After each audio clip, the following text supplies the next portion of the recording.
Hello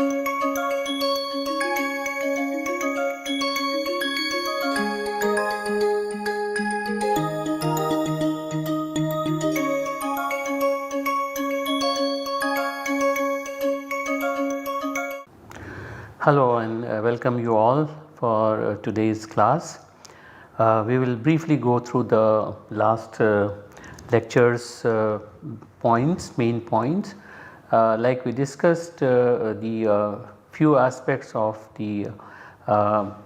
dihydroxylation of olefins, and towards the end we saw that it is important that we need to have the co-oxidants which allow the dihydroxylation to take place without over oxidation. So, there should be no over oxidation. That for that purpose we saw that the use of tertiary butyl hydroperoxide or NMO was utilized, and it has become very popular as far as the dihydroxylation of osmium tetroxide is concerned. And then it was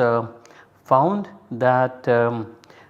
we can also make use of the chiral ligands. The chiral ligands such as pyridine based molecules can allow the dihydroxylation to take place, and the enantiomeric purity was found to be reasonably good, but not very high. So, then it was found that the complex between the ligand, which is a chiral ligand, and the osmium tetroxide OSO4 should not be too tight. It should not be too tightly bound, neither it should be too loose. In either case there should not be any advantage, because if it is too tightly bound then we have to use a large excess of the ligand, and if it is too loosely bound then of course the enantiomeric purity will be low. In that respect it was found that cinchona alkaloids were a good compromise between the two, and it was used for the purpose of dihydroxylation by Sharpless. And initially although the NMO was used, it was found that the NMO leads to the optical purity of the dihydroxylated molecule being low in some cases, as low as 6 to 8%, and therefore it was not the best choice. So, the Sharpless introduced K3FeCN6 and potassium carbonate in tertiary butanol water as a good source for the reoxidant of the reoxidation of the osmium tetroxide based byproduct, which is osmium 6, and therefore it is water soluble, and therefore the hydrolysis of the osmium 6 which is ligand bound occurs faster, and then regeneration of osmium 6 to osmium 8 also occurs with this. Then of course we saw the spacers were used, and which led to high enantiomeric purity of the product, and also it was found that in the case of tri-substituted olefins, the use of methyl sulfonamide also gave high enantiomeric purity, and the rate of the reaction was also high. So, these were the various things that were seen, and now we look at the reduction of the different types of organic molecules in an asymmetric fashion. If you recall, we had discussed the Nobel Prize to be given for oxidation and reduction. So, the oxidation based work was awarded a Nobel Prize to sharpless, and the reduction based Nobel Prize was given to two people, William Knowles and Ryuji Noyori. So if you look at it once again, so the 2001 Nobel Prize was given one half jointly to, as you can see it here, one half was given to KB Sharpless, like about whose work we have already discussed for both catalytic asymmetric epoxidation and dihydroxylation, and the work of William Knowles and Ryuji Noyori for chirally catalyzed hydrogenation reactions, and of course many other reductions by Noyori especially were given the Nobel Prize for 2001. So we will not get into the details of these now, and these are the two people who did the reduction part of it. So now we will look at their work. The first industrial catalytic asymmetric synthesis was actually done by William Knowles. William Knowles, who was working in a company like Monsanto company in United States, and his aim was to get the synthesis of L-DOPA, which is useful in the treatment of Parkinson's disease, in as high enantiomeric purity as possible. If you recall, we had discussed that whatever optically active molecule that we need to use as a medicine should be in that particular optically pure form, because the other enantiomer could be not useful at all. So in the first industrial synthesis of this rare amino acid L-DOPA was actually done by the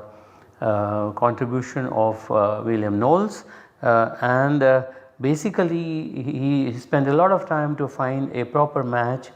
between ligand and substrate to achieve synthetically useful efficiencies, and it was found that the best substrate was an enamide precursor that led to amino acids. So that the hydrogenation of such molecules was the main purpose for William Knowles' work. This is what is the enamide, which was hydrogenated in the presence of this particular rhodium complex, and where the chirality comes from this diapamp, which is in this case is RR configurated, and that gave the hydrogenated product as 95% enantiomerically pure, and which led eventually for demethylation and deacetylation, and then you get the corresponding L-DOPA, which was optically pure, and that is how the first synthesis, which is named as Monsanto synthesis, was basically done by William Knowles, and that is the reason why he was given the Nobel Prize for this work. Now, how did Noyori come into picture? So the Nobel Foundation cites the kinetic data suggests that at room temperature the oxidative addition of hydrogen is rate limiting for the overall reaction. So this was just of the various kinds of work that Noyori has done, it suggests that this is what is the rate limiting step. When an appropriate chiral phosphine ligand and proper reaction conditions are chosen, high enantioselectivity is achieved. This is what the Noyori has really addressed it. If a diphosphine ligand of C2 symmetry is used, the two diastereomers of the enamide coordination complex can be produced, because the olefin interacts with either the Re phase or the C phase. So if we have this enamide, which is what we are seeing it in the case of William Knowles' work, and obviously when the attachment of the hydrogen occurs from either side, we are basically trying to induce a diastereomeric transition state, and then the two of them should be differentiated, two of them should have a large gap, and then we can get the corresponding enantiomeric purity through a diastereomeric transition state. So, this interaction leads to enantiomerically pure phenylaniline products, and of course various kinds of diastereomeric rhodium complexes have been utilized for a large number of asymmetric reduction work. That is where the Noyori came into the picture. So, in order to develop improved asymmetric catalyst, the energy difference between the diastereomeric activated complexes has to be increased to yield a larger enantiomeric purity or enantiomeric excess. So, as I said that if a double bond, say for example the same double bond as we saw in the case of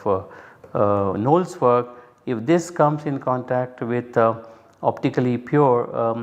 ligand where say you have an R star and which has say R configuration. If that comes in contact with this, then there are two possibilities. One is that you have a possibility of having this particular asymmetric center being generated as R, or you have a possibility of this asymmetric center being generated as S. And in the transition state, when the double bond is still there and the asymmetry is being induced, here the ligand which is present having an R configuration should give us RR as a diastereomer, and this one should give SR as diastereomeric transition state. So, these are the two different diastereomeric transition states that will form when the ligand modified hydrogen comes in contact with the double bond which is prochiral, and there are two possibilities, one R configuration to come and the other S configuration to come, and if the ligand has say for example only one asymmetric center and has R configuration which is 100%. So, we are basically looking at this RR versus SR as two diastereomeric transition states, and the larger the gap energy difference between these two diastereomeric transition state will be, the larger will be the enantiomeric purity of the molecule that we get at the end of the reduction. So, this is what is important for industrial application, and such a large gap was basically addressed by the work of Ryoji Noyori, who introduced several different kinds of ligands and several different kinds of catalysts for making the high enantiomerically pure reduced products. So, Nobel Foundation further cites Noyori's discovery of the binap ruthenium complex catalyst was a major advance in stereoselective organic synthesis. The scope of the application of these catalysts is far reaching. These chiral ruthenium complexes serve as catalyst precursors for the high enantiomer selective hydrogenation of a range of alpha beta and beta gamma unsaturated carboxylic acids. So, this is how the Noyori's work was basically cited by Nobel Foundation. Now, what does Noyori have to say?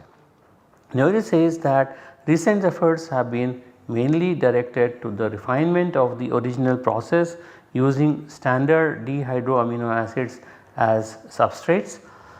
basically enamides, and highly enantioselective hydrogenation of olefin substrates lacking acyl amino functionality remain difficult. So, the kind of substrate that was used by William Knowles was found to be good for the preparation of L-DOPA, but then Noyori also looked at the hydrogenation of other double bonds which were lacking the acyl amino functionality. That is where, and of course during the process he developed introduced the S binap and R binap as two atrop isomer based chiral diphosphine ligands, and of course they are C2 symmetry based ligands, and these are the two which were basically introduced by Noyori in 1980, and for which he really did a lot of work to get to the highly enantiomerically pure different types of molecules. Now, besides alpha acyl aminoacrylic acids or esters leading to L-DOPA, the same enamides which we have talked many times, the variety of other substrates were also hydrogenated in excellent chemical yield and high enantioselectivity, but then the rhodium catalyst is limited to acyl amino functionality. Basically, rhodium based the catalysts having different ligands, particularly the kind of ligand that Knowles used or the BiNAp were used, and therefore the molecules were hydrogenated were this enamide type, which were very useful for the synthesis of L-DOPA. But there were these rhodium catalysts were not particularly useful in some other context, and therefore Noyori developed many other catalysts and ligands to overcome this and apply new methods for the reduction of different types of molecules. Now, rhodium based catalysts using different BiNAps have been utilized in the isomerization of certain olefins, and they have been used in the industrial application for the synthesis of a variety of important optically pure molecules. For example, if we start with a prochiral allylamine of this type, where the double bond geometry is Z, and react it with this rhodium catalyst where the BiNAp has R configuration, then the enamine that is observed after the isomerization of this particular double bond is of this kind, where the absolute configuration is as shown. Now, the same prochiral allylamine, when it is reacted with the same rhodium based catalyst but with different BiNAp, that is now S BiNAp, then what we get is this kind of chiral enamine, in which the absolute configuration of this asymmetric center is opposite to that of what we observed with R BiNAp. Now, if we change the geometry of the prochiral allylamine from Z to E and react with the same rhodium catalyst but with R BiNAp, then what we get is the chiral enamine of this kind with the absolute configuration of the asymmetric center being as shown here, which is opposite to what was observed here. Now, the same allylamine, when it is reacted with the same rhodium catalyst but now with S BiNAp as a chiral ligand, then what we get is this type of chiral enamine. What it means that when we start with a prochiral allylamine of a specific geometry of the double bond and react it with a particular rhodium catalyst with a R BiNAp, we get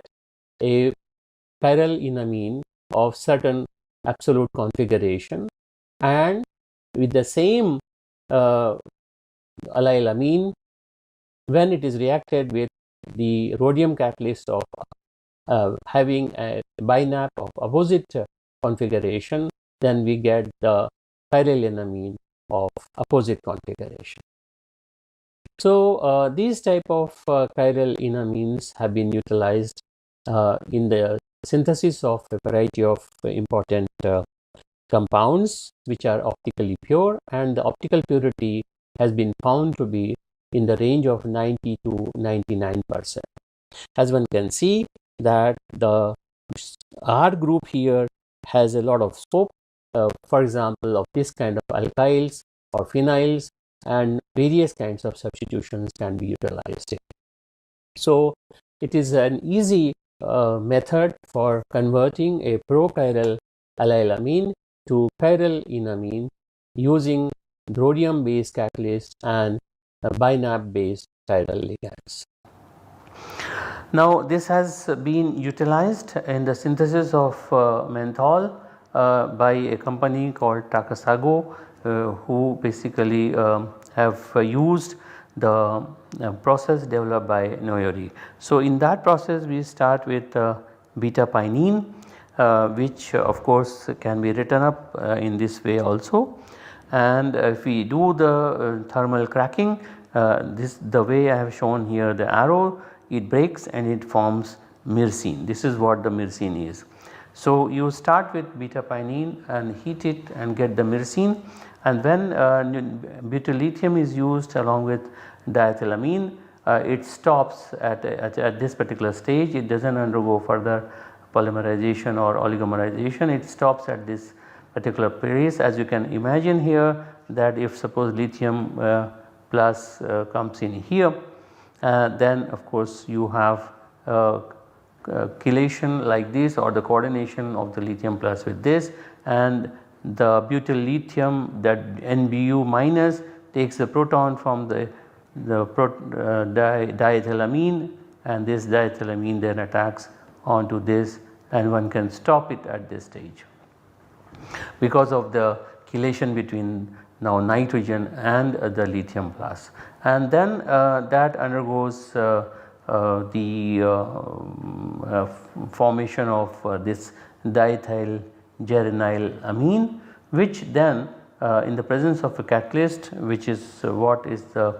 different catalyst, and undergoes isomerization in a catalytic asymmetric fashion, and then we get enantiomeric purity, which is almost like 100% enantiomerically pure molecule, and we get the enamine, corresponding enamine, which is what is known as citronellol Re diethylenamine, or this is the correct IUPAC name of this particular molecule. So basically starting from beta pinene, one has come all the way to here, where this particular asymmetric center is generated and an enamine is formed. Now this particular enamine can be hydrolyzed, and we can go to the corresponding optically pure, which is more than 98% enantiomerically pure, or citronellal is formed. This is the aldehyde, and when zinc bromide is used, this undergoes what is known as carbonyl ene reaction. The ene reaction we will discuss later on more in detail, but if suppose you have an ene and an olefin here like this, then of course that undergoes upon heating or under some metal catalyzed reactions to form basically a molecule like this. So this is in equilibrium, this is called as ene reaction, and that also can be done using an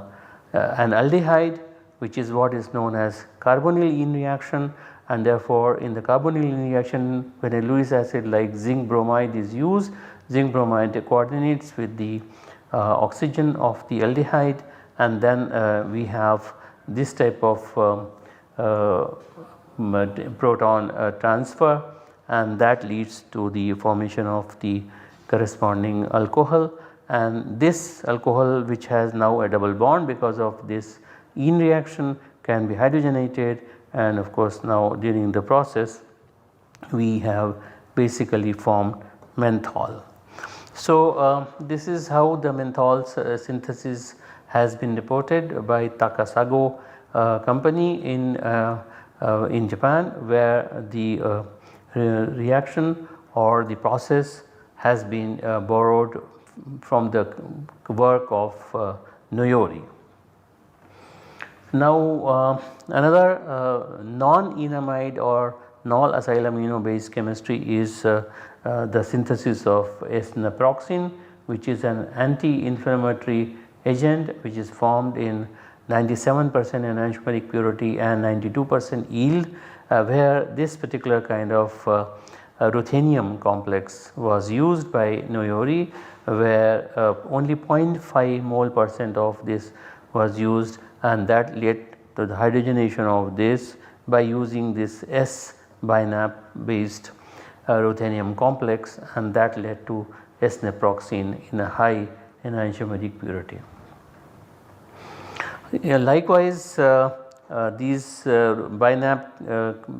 based catalysts, this or this, have been used for the conversion of this allylic alcohol to this particular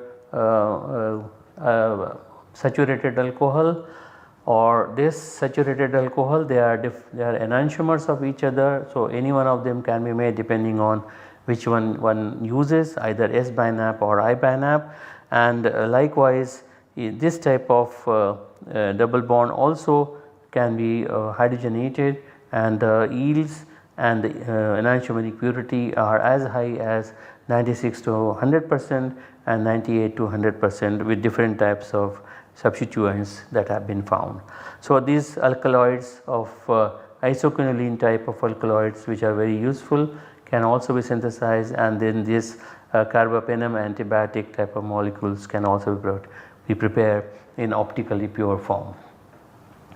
As one can see that different this isoquinoline type of alkaloids like tetrahydropapaverine, laudonosine, tetroquinol or salsolidine, noretiquilene or morphine type of molecules, intermediates, they all have been synthesized by the work of Noyori's hydrogenation reactions using the catalyst based on binap.